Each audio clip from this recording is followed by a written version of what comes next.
বরফকে জলে পরিণত করলে আয়তন কত কমবে? তাহলে এখানে দেখো কি আছে, 10% বাড়ে। তার মানে 100 যদি জল হয়, বরফ হয় 110। তার মানে বাড়ছে কত? 10। 110 হচ্ছে। উল্টা এদিক থেকে কত কমছে? 10। 110 কমছে 10। 110 কমছে কত? 10। তাহলে শতকরা কত কমছে? কথা হচ্ছে?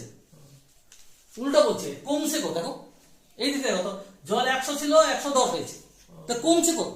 আমার তো কমাটা চাইছে, আমার কমাটা উপরে লিখতে হবে। কার মধ্যে? ওটা নিচে লিখতে হবে সবসময়। পার্সেন্টেজ দেখতে যার মধ্যে বলে সে নিচে, যেটা বার করতে বলবে সেটা উপরে, আর মান দিয়ে গুণ। শতকরা কত বার 100 করতে হলে 100 কত বাড়ছে কমছে? তাহলে এখানে কি হবে? 0 0 কাটা